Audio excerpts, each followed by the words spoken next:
Russian national admitted to trying to influence U.S. politics in the middle of the 2016 election. Maria Butina pled guilty in a federal court to a conspiracy charge and agreed to cooperate with federal prosecutors for failing to register as a foreign agent, saying that she tried to establish unofficial lines of communication with Americans having power or influence over U.S. politics, and that she was working to benefit Russia, and at the direction of a Russian official, that prosecutors saying Butina was helped by a U.S. person who's now been identified by law enforcement as her boyfriend, Republican political operative Paul Erickson. She worked closely with NRA officials, organized a Russian delegation to attend the National Prayer Breakfast in D.C., met prominent Republican officials, including asking Trump a question that prompted the president to give this response about sanctions on Russia in Las Vegas back in 2015. Watch this.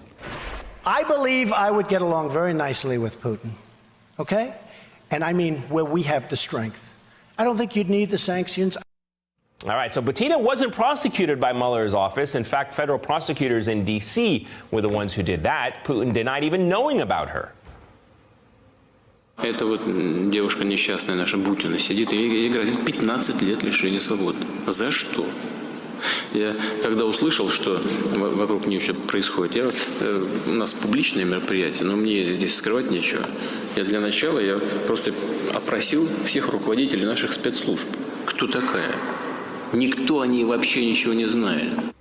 All right, with me now, Tom Dickinson, contributing editor to Rolling Stone, and Evelyn Farkas, former Deputy Assistant Defense Secretary for Russia. Tim, good to have you with us. Let me begin with you, if I may. What exactly was Butina trying to accomplish for Russia? Explain it to us in simple terms. Well, she was trying to open a back channel to have prominent Republicans speaking to the Kremlin and advance Russian interests. That's the sort of nutshell of it.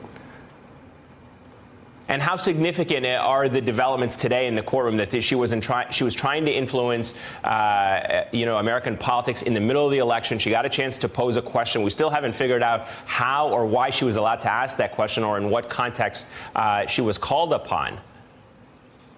Well, she was working at the direction of the Russian government. I mean, or at least officials in the Russian government. And she's now, what we've always sort of had a sense was very suspicious, we now know was a criminal conspiracy.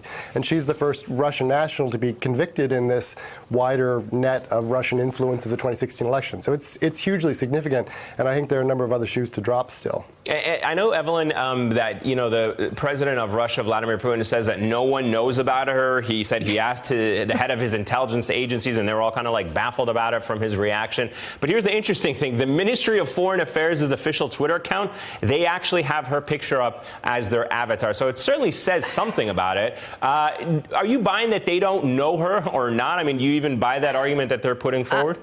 I'm not for a minute, okay? So first of all, you had Foreign Minister Lavrov the moment she was snapped up by the FBI saying, let her go, she's innocent. So clearly the foreign minister of Russia knew who she was. You can bet the intelligence agencies in Russia knew who she was. And of course, she was operating at their direction.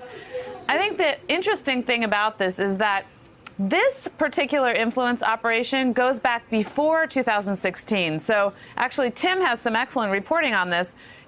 She started working for Russia in around 2010, and her objective was, yes, to influence United States politicians through the NRA. And it was very clever, and it was very Russian. This is the same thing they did. They tried to get in with the far right in Hungary, and they gave money to the Jobbik party. Same thing in France. They gave money to Marine Le Pen. They would do it on the left and the right. In this case, they tried the right. They thought the right was an easier target because of the whole religious thing that Putin also uses domestically. But the lines converged with the Trump campaign when it became apparent that he was going to run for the office. And so all these various dots are getting connected. But it's important to understand that Putin was already targeting America. And now Butina became part of the Trump story once he became a viable candidate.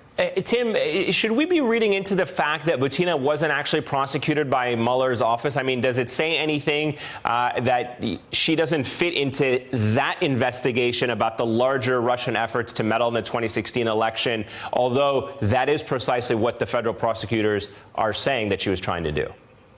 No, it's a little confusing, and it may be this diversification of courts and jurisdictions that you were talking about earlier. And I think the other important thing that we need to note in this case is that Paul Erickson has been deemed complicit in this conspiracy. So they had a man on the inside, according to the federal documents.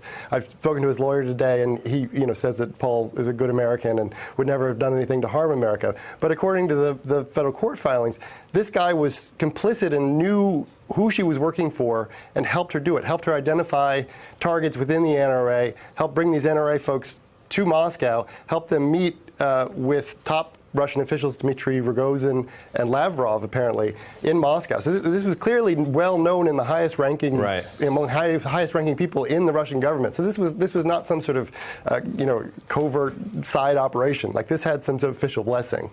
Hey, I'm Ari Melber from MSNBC. You can see more of our videos right here, or better yet, subscribe to our YouTube channel below. You could have been anywhere in the world, but you're here with us, and we appreciate that.